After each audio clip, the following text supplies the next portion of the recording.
The House will come to order. For what purpose does the gentleman from Louisiana seek recognition? Mr. Speaker, I ask unanimous consent to speak out of order for the purpose of inquiring to the Majority Leader the schedule for next week. Without objection. And thank you, Mr. Speaker. I also ask unanimous consent to revise and extend my remarks. Without objection. With that, I would yield to the Majority Leader, the gentleman from Maryland, Mr. Hoare. I thank my friend, the gentleman from Louisiana, Mr. Scalise, the Republican whip, for yielding. On Monday, Mr. Speaker, the House will meet at 12 p.m. for morning hour debate and 2 p.m. for legislative business, with votes postponed until 6:30 p.m.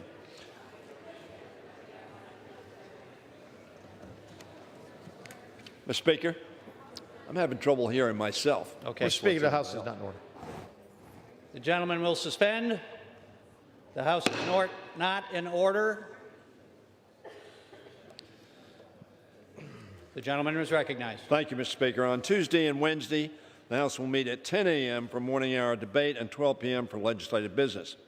Members are reminded that when the House is considering appropriation bills,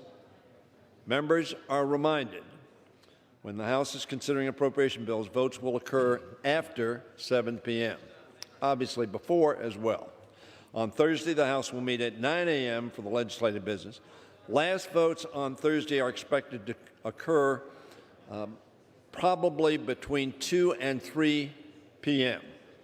That is different. I know most members are used to leaving at 11. We're leaving at 10:30 today, but it will be somewhere between 2 and 3 p.m. on that Thursday. We will consider several bills under suspension of the rules. The complete list of suspension bills will be announced by the close of business today. The House will also consider a contempt resolution. This resolution would force Attorney General Barr and former White House counsel McGahn to comply with congressional subpoenas that have been duly issued by the House Judiciary Committee. The resolution will authorize the Judiciary Committee to pursue civil action to seek enforcement of its subpoenas in federal court. Madam Speaker, it also authorizes House committees that have issued subpoenas as part of their oversight and investigation responsibilities to seek civil enforcement of those subpoenas when they are ignored. In addition, Madam Speaker, the House will consider H.R. 2740.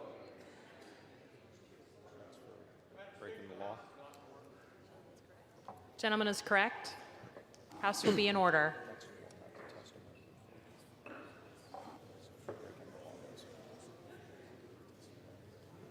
So they don't. Gentleman is recognized. Thank you, Madam Speaker.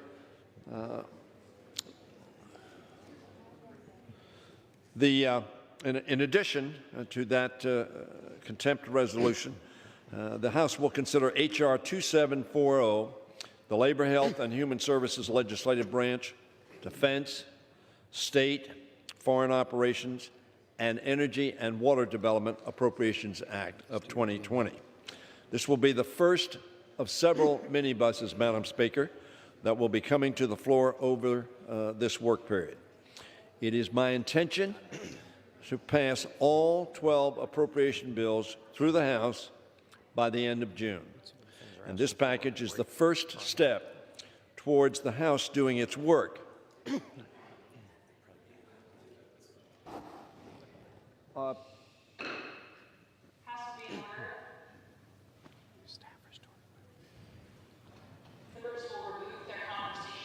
Floor, please.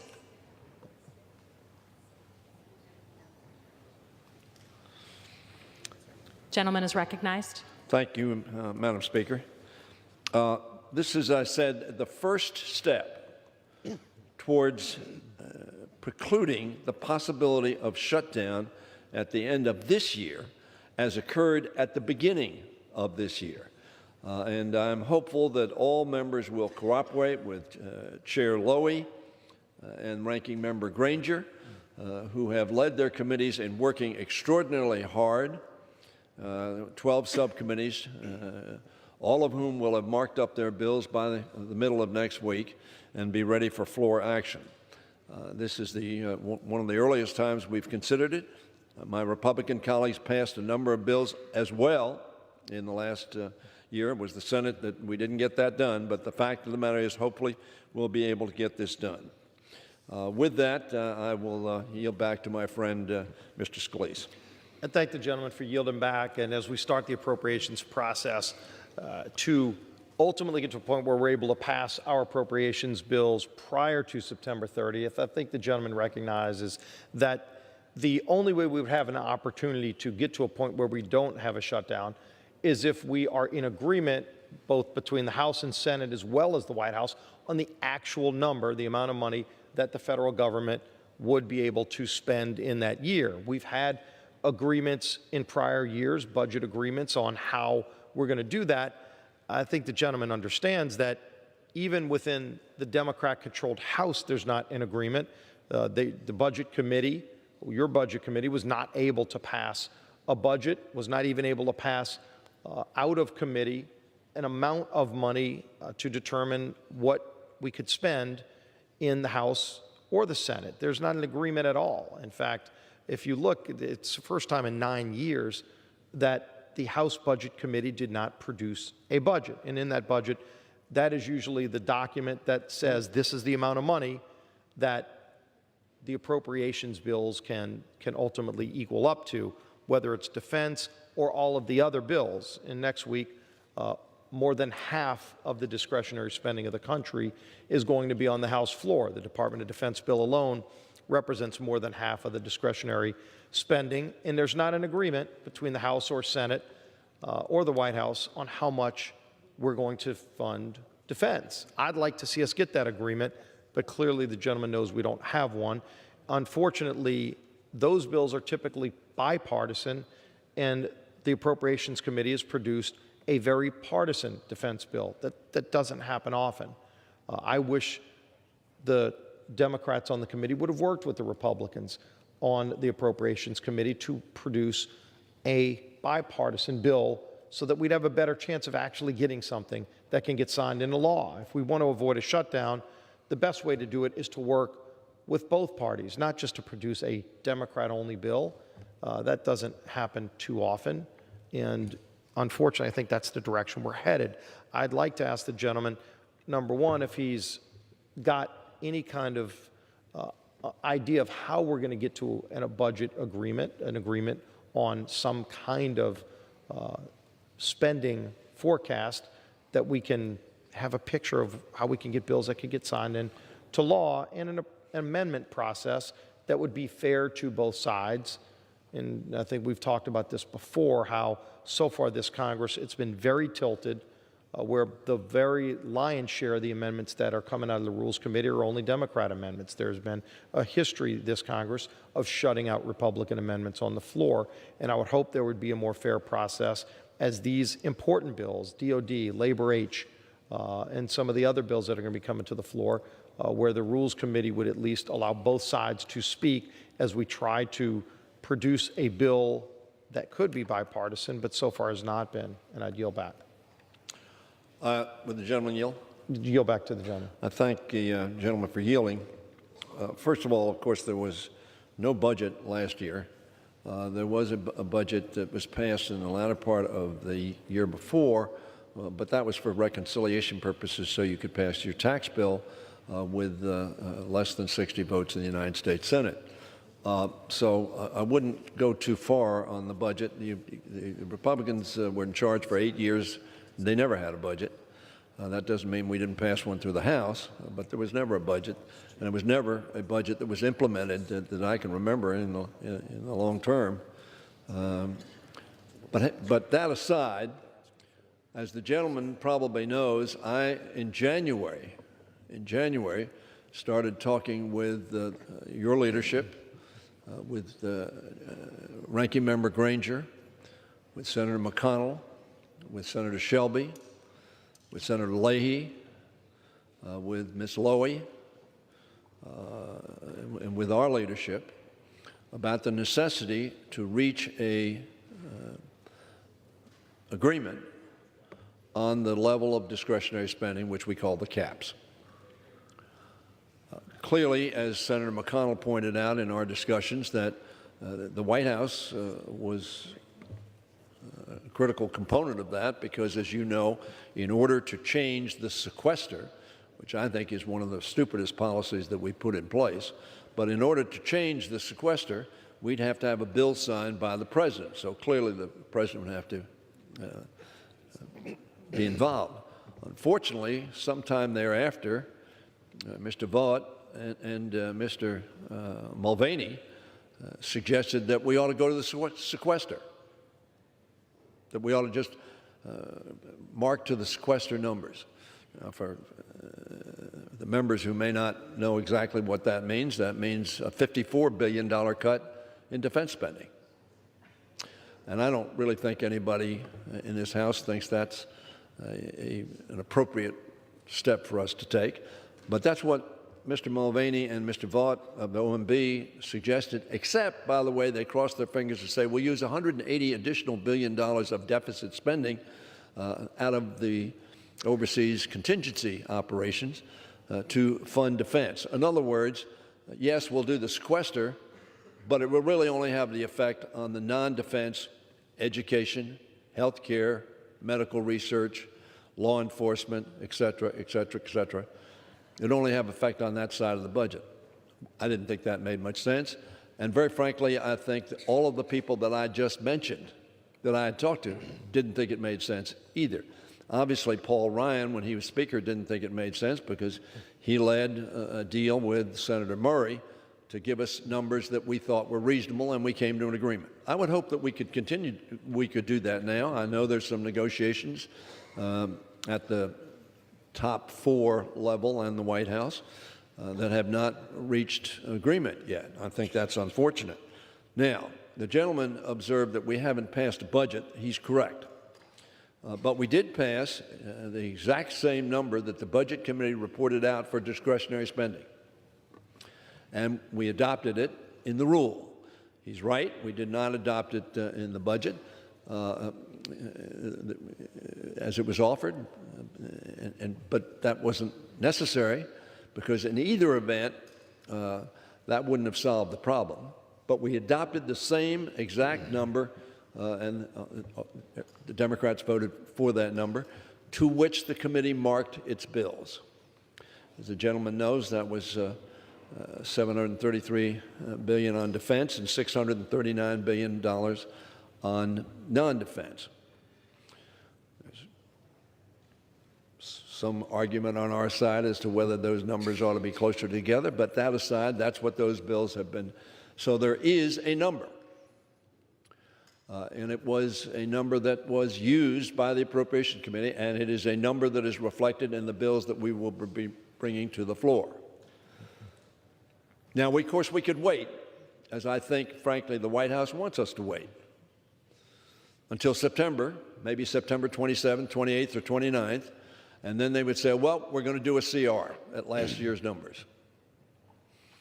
Now, that would be a little more than sequester, no doubt about that. But it would not be a number that I think the members of this House on either side of the aisle would be happy with, maybe for different reasons, but nevertheless unhappy with. So I'm in agreement that we need to reach a number. We need to pass a bill, because if we do not, under the law that we passed some years ago, 15 days after the session, the first session of this Congress adjourns, sequester will automatically go into effect. Nobody will be happy. America will not be happy. Our security will suffer, and our people will suffer under those numbers.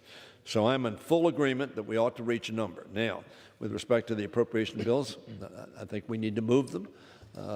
Obviously, there's going to be a lot of negotiation back and forth. A lot of different steps will need to be taken, but this is a first step. It's an important step, and it sets a marker as to where we're going to start negotiations. And hopefully those negotiations will bear fruit with the Senate and with the White House, because I know the gentleman shares my view that shutting down the government is not an option that we ought to be pursuing.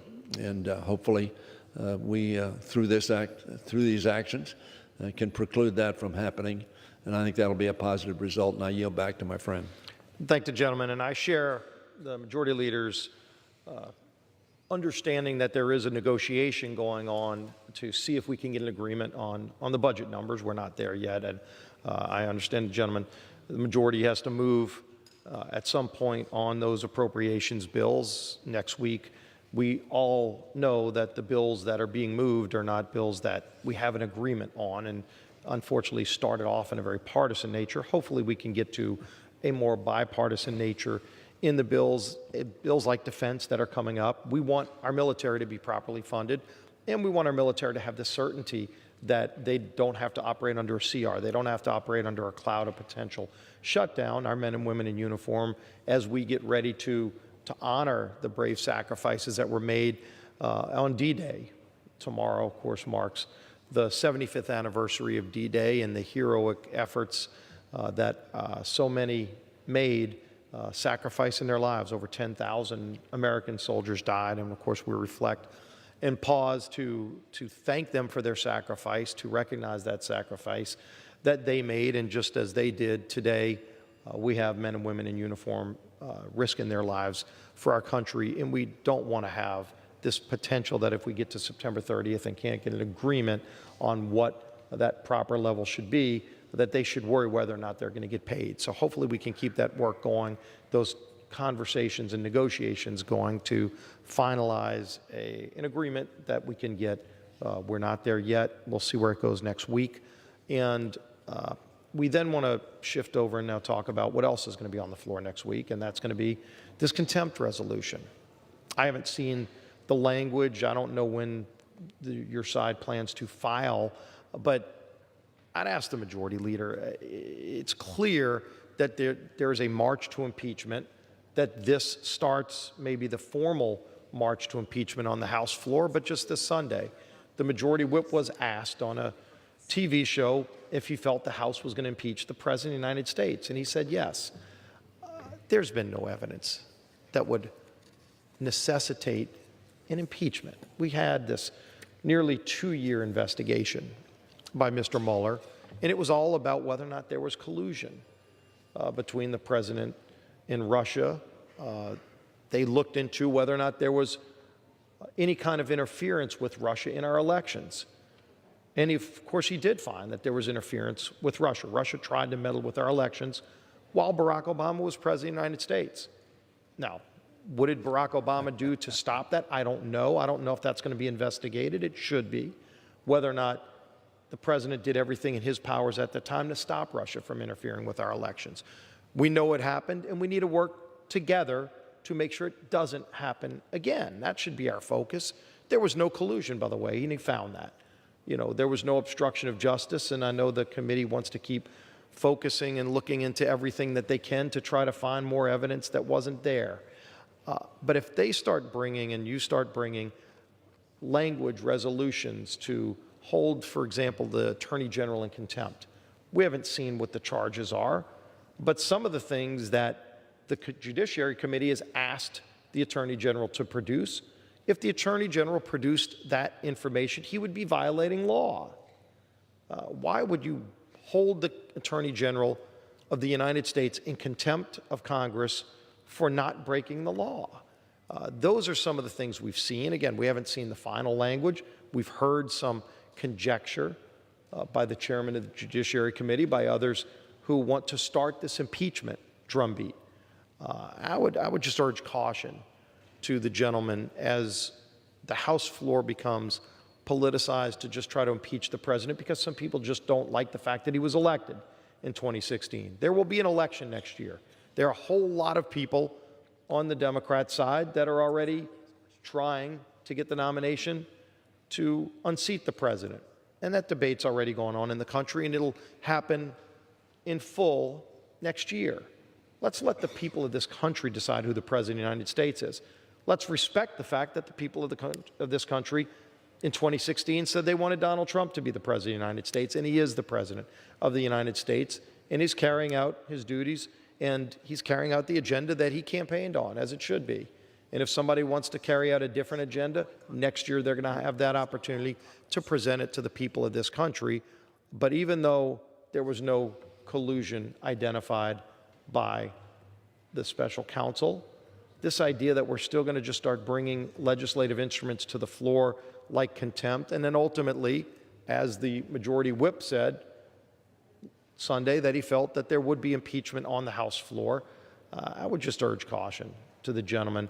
And this next week, this legislation that's going to be brought forward is all a part of that. And we should respect this process more. We should respect the fact that the Attorney General of the United States has an obligation to enforce the laws of this country. And when he's asked by Congress to do something that would actually violate laws, we ought to respect the fact that he said he would come and testify to the Judiciary Committee, to the members of the Judiciary Committee. And then the Judiciary Committee changed the rules of the game and said they didn't want members of Congress to question him. They wanted staff to question him, which would be unprecedented.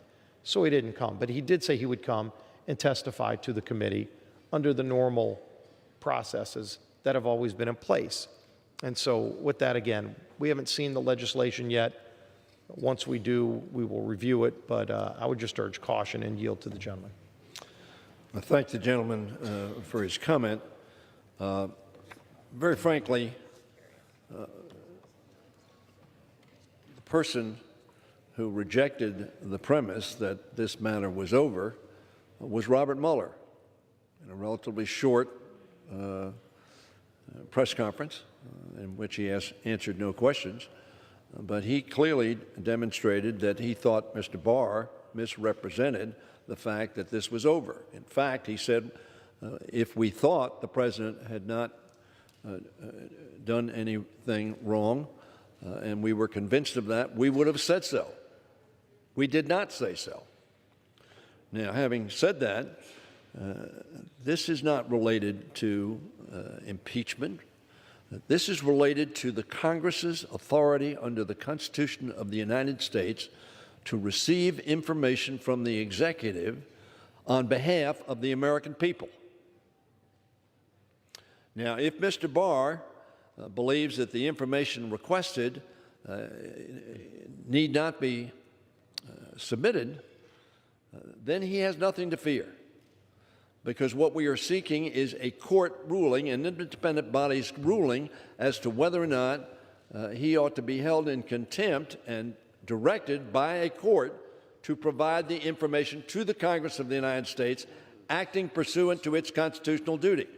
And I will tell my friend that it's a sad day when the Republicans and Democrats do not stand together on behalf of this institution's constitutional not only authority, but responsibility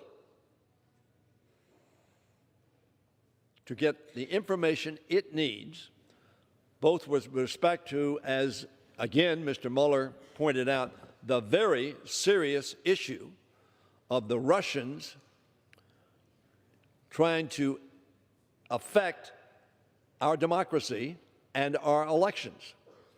There is no dispute of that fact. And in fact, 9 Russians were indicted by the Mueller special counsel for exactly that purpose. Now, this resolution, to which the gentleman refers, authorizes the Judiciary Committee to pursue civil action to seek enforcement in federal court of its subpoenas to Attorney General Barr and former White House counsel McCann, who's no longer a federal employee. It also authorizes House committees that have issued subpoenas as part of their oversight and investigation responsibilities. Let me emphasize that. Investigation responsibilities, oversight, that is part of the constitutional responsibility of the Congress of the United States, which, by the way, your party pursued extraordinarily vigorously over the last 8 years of the Obama administration, and very frankly, in previous administrations.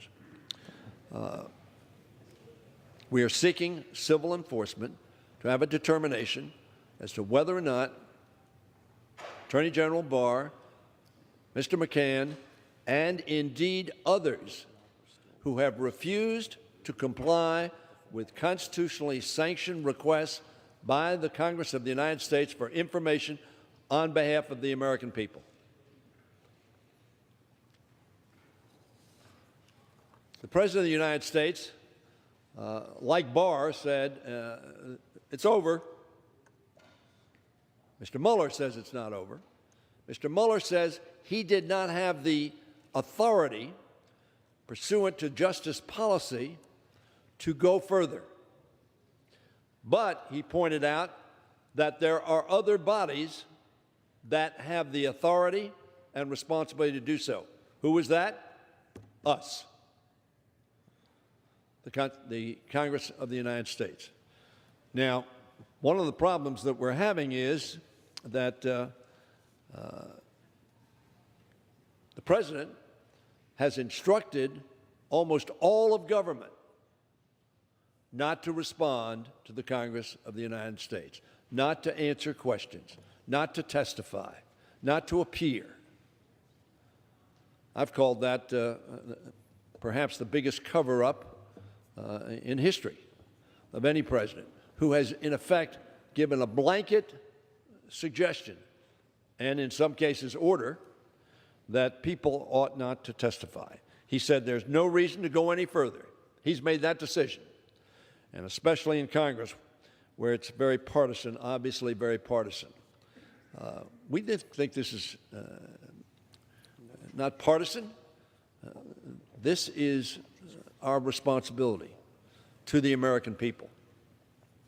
By refusing to cooperate with Congress, the Trump administration is engaged in a refusal to allow the Congress to exercise its responsibility. And therefore, we're going to continue to pursue the facts on behalf of the American people. And that's what this is about. You will note that we have not sought criminal contempt. We have, however, found it to be untenable, unacceptable, to have an administration, any administration, Republican or Democrat, tell the Congress, whether it's a Republican Congress or a Democratic Congress, that it will not respond to requests for information, to subpoenas to testify, and for other information the Congress needs. So that's what we're going to do. I yield back. Well, the gentleman mentioned a lot of things that I think need to be addressed. First, the idea that there's some cover-up. Let's recognize and remember that for nearly 2 years of the Mueller investigation, President Trump fully complied with all of the requests that were made. And when the Mueller investigation was completed, first of all, Mr. Barr, the Attorney General, had an opportunity to review that report and give a summary to Congress. During that period, Mr. Barr invited Mr. Mueller to review the report, to review his summary. Mr. Mueller chose not to participate in that, and so ultimately the Attorney General then gave Congress a summary, which made it crystal clear there was no collusion after almost 2 years and over $30 million of taxpayer money looking into this, where the president fully complied, his administration fully complied, and they were probing everything under the sun.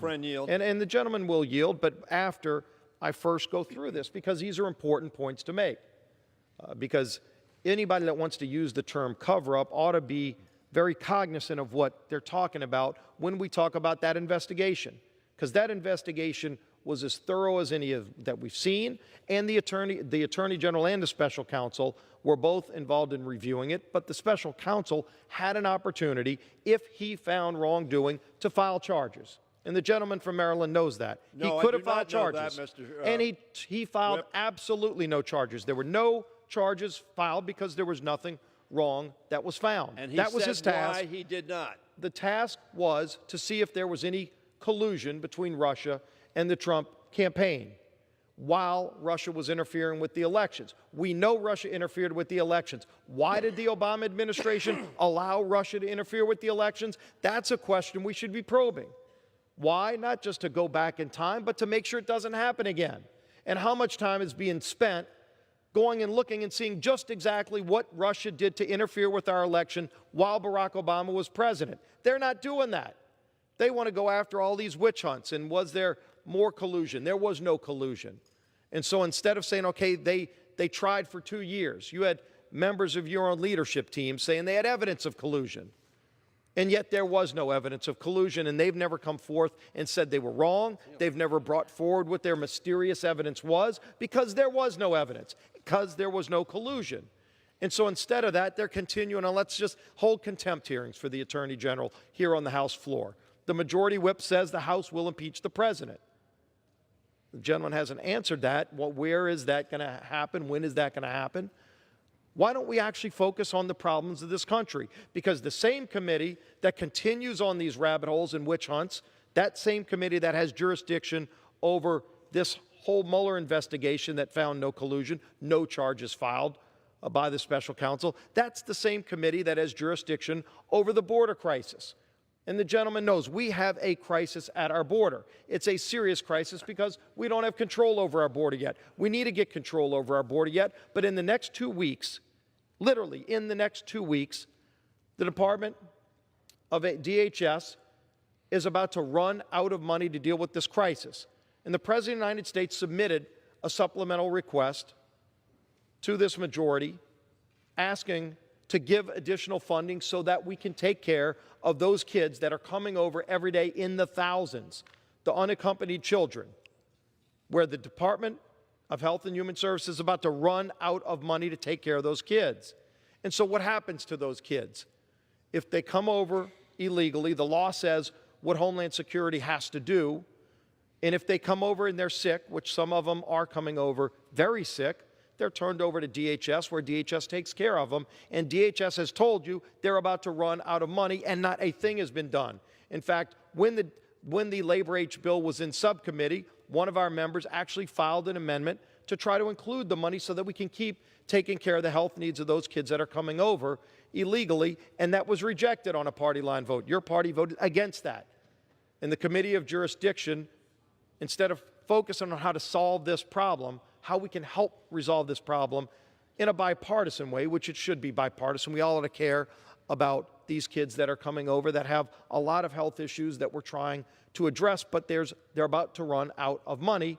And what are we going to do about it? We've asked that this majority do something to address that request that was sent down from the president weeks ago. But we're literally facing a crisis in a matter of days where they will run out of money. When is that going to be addressed by this majority? We've asked for it to be addressed, and it hasn't. So when is the Speaker going to bring legislation? Would the Majority Leader be willing to bring legislation? For weeks we've talked about it right here on this colloquy, and it hasn't been addressed. And so before it becomes a crisis where literally DHS cannot take and care for the health needs of these kids that are coming over, why don't we address it now instead of waiting until they truly run out of money, can no longer take care of those kids, and bad things would happen? I don't want those bad things to happen. I know you don't want those bad things to happen, and the President doesn't want those bad things to happen. That's why he sent that supplemental request weeks ago, and it hasn't been dealt with. I would yield to the gentleman. I thank the gentleman for yielding. Let me deal with the question of the supplemental first. There is a humanitarian crisis at the border. We need to deal with it. The President came down with a request some 2+ weeks ago. The Republicans held up consideration of a disaster bill that we passed in January. Now, this dealt with natural disasters, not the humanitarian crisis at the border. I understand that. We passed that Monday, ultimately, because the administration wanted to undermine very badly the American citizens who live in Puerto Rico. Finally, we got agreement that that was the right thing to do, and the Senate passed it overwhelmingly. Senate over here, we tried to pass it by unanimous consent, and your side objected. You objected 3 times, so we had to pass it this Monday. We did, overwhelmingly. Not as many, perhaps, on your side as on my side, but we passed it handily. The fact of the matter is we need to deal with this humanitarian crisis. We need to deal with the humanitarian crisis. And if we limit it to dealing with the humanitarian crisis, Madam Speaker, we will do it. And in fact, Ms. Lucille Roybal Allard is in discussions on that now. My view is the four corners, meaning the Speaker, the Republican leader, Senator McConnell, the Majority Leader, and Mr. Schumer are dealing with it. I hope they get it done very soon. I hope, and if they get it done, we're going to move it because there is a crisis and we need to deal with it. But I would urge my friend to urge his colleagues not to try to do some of the President's agenda unrelated to humanitarian crisis. And if we can do that, we'll get to an agreement, in my opinion. Now, let me go back to what I believe to be inaccurate recitation, as I believed Attorney General Barr's recitation of what the Mueller report says. And Mr. Mueller clearly made that very, very crystal clear, that he had a different view as to whether that was. Now, I've got a whole page here of things that the Mueller report says with reference to collusion is a word that the President's created. It's not collusion, not a crime per se. Conspiracy is a crime, but the President uses this word collusion as a fake news, as a distraction, as a magician's trick to look over here, not here, so that I can fool you.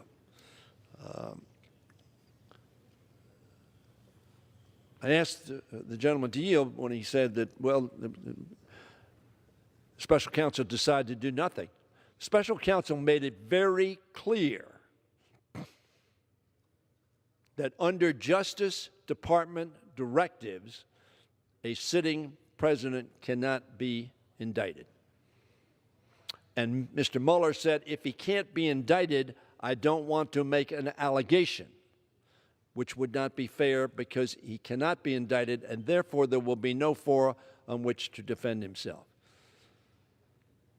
But he observed there was another forum that was an appropriate forum that did have the responsibility and the ability to take action, and that, as I said, is us. Now, I won't go through this list of findings that the Mueller committee or task force, special counsel, concluded. But in my opinion, and I said this in a release 2 days after, were pretty damning. And at minimum, worthy of the Congress of the United States trying to get to the bottom of what Manafort and Stone and others did in reference to WikiLeaks, welcoming the Russian participation that they thought was helping them, Mueller report. So we can go into that at great length, but the proper way to do that is to do what we're doing. Ask questions, have witnesses, review documents and other communications to get to the bottom of this.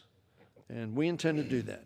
And we intend to do it in a considered, focused way. Neither the Speaker nor I, as you have read, are saying that we are seeking impeachment, but we are seeking to do our constitutional duty, our responsibility to the American people and to the Constitution, to ensure that, in fact, the American people know what this administration or individuals who work with this administration or others were doing.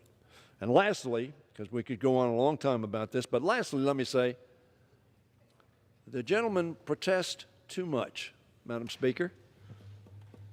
The Republicans control the United States Senate. And very frankly, the Intelligence Committee is working in a bipartisan fashion. Mr. Burr from North Carolina and Mr. Warner from Virginia. So if the gentleman, Madam Speaker, my friend, the whip, is frustrated, my suggestion is he call up his friends in the United States Senate and said, look, you ought to do this, you ought to do that, and you ought to do the other. And if they think it's the right thing to do, maybe they'll do it. But we intend to do our responsibility here. And again, as I would hope that we could join together, in a defense of the Congress's responsibility and authority, and not have any administration, Republican, Democrat, Obama, Trump, any president, say, no, I'm not going to give you any information. Some other body has disposed of that question. Well, some other body is not us, and we need to move ahead on doing our responsibility. And hopefully, again, I would hope you would cooperate. But we're going to continue to do the business of the people of this country as well. We have differences on those. We think this was a pretty historic week. We passed a disaster bill. We extended flood insurance. We extended TANF, so neither one of them expired. And then we passed the DREAM Act, the Dream and Promise Act, legislation which will relieve fears of 2+ million people who are positive participants in the American dream. It was a bipartisan bill, not a lot on your side, but we think a historic piece of legislation. We hope the Senate takes it up. We've been trying to get that bill on the floor for 8 years without success. We got it on the floor. As I knew it would, it passed. I think it would have passed had we put it on the floor in the previous Congress, but we didn't get it to the floor. So, Mr. Whip, I look forward to, Madam Speaker, working with the Whip towards reaching some bipartisan resolutions. And in particular, I agree with him. I think we all agree. We want to make sure that we have the resources necessary to handle what is, in fact, a humanitarian crisis. And so many people fleeing both natural disasters and man-made disasters, terror, murder, mayhem, for safety for themselves and their families, as have millions and millions and millions of people who preceded them, who came to this country, whether they came from Europe, Asia, Africa, South America, Central America. They came here because America had a beacon that they saw as a land of opportunity and a land of freedom and equality and justice, a land in which they wanted to live and make better. And I will yield to my friend on that, and we're going to continue to do our business as well as exercise our responsibilities. Thank the gentleman, and I would share a lot of the disagreements we have with how the Senate does business, whether it's a Republican or Democrat Senate. Their rules in many ways work to undermine much of the good work that we do here in the House, whether it's a Republican or Democrat majority, and we can actually find a lot of common ground on that disagreement. As it relates to immigration, I too believe America has got this unique place in the world as that shining beacon for anybody who seeks freedom, anybody who seeks the liberty that has been fought for with blood and treasure by so many heroes throughout generations to make America the place that people look to when they think about freedom. And we are also the most generous nation in the world when it comes to immigration. And we're proud of that. That's something that we celebrate. We let in over 1 million people a year into America to be a part of the American dream, to come and seek the American dream. And that's what it should be about. It should be about seeking those things that make America great so that more people can come to add to the richness of this country. And we do that. But we also are a nation of laws. And we can't lose sight of that at the same time that we want to maintain that beacon. We only maintain it if we also maintain those great laws that we take an oath to uphold. All of us take that oath. And that oath is critically important because as people want to come here, they want to come here because of what America is. And it's our job to preserve the greatness of what America is. And if we start to lose that, if we start to look the other way and ignore this law and try to undermine that law, it really weakens the greatness of our democracy. And so, when you looked at the differences we had on the House floor, so many of us want to address the problems that are created by not having a secure border.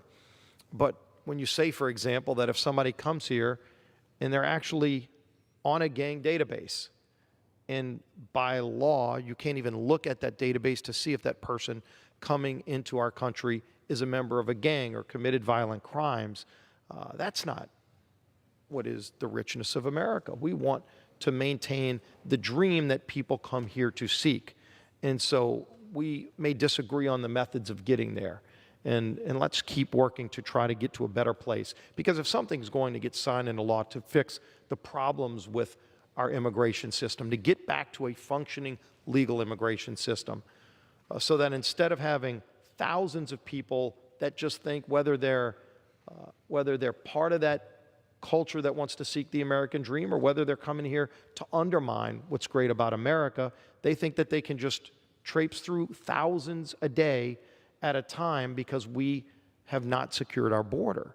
And, everybody's got in your house, you've got windows, you've got doors, you've got a yard, you might have a fence. But if you lock your door, you're locking it for a reason. It's not because you don't want anyone in. It's because you only want to let the people in that are going to come and be a part of what's great about your family and about your home. And if somebody wants to come to do you harm, that's why you have the lock on the door. We let over 1 million people a year into our country, and that is part of what's great about our nation. No other country, by the way, in the world is close to the generosity in letting people into their country every year. No country is close to letting over 1 million people a year. And so we need to get back to a system where our immigration system works. We passed a bipartisan bill last week to take care of the disaster needs of so many people around the country. And it was bipartisan. It was an example of what works. There were some members who objected. Some of them were objected because the humanitarian money that's needed to address this crisis at the border wasn't in the bill. I'm glad the gentleman acknowledged that we need to work to resolve it. Hopefully we can do that next week before the crisis hits, before DHS actually runs out of money and we have a severe crisis. Let's work together to stop it. I know the gentleman's acknowledged he wants to do that.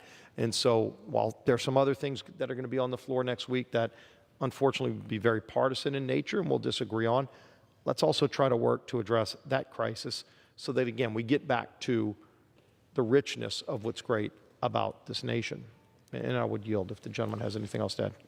I yield. All right. Back. Thank the gentleman. Look forward to working together next week on the things that we can accomplish for this country, and I'd yield back the balance of my time. Madam Speaker.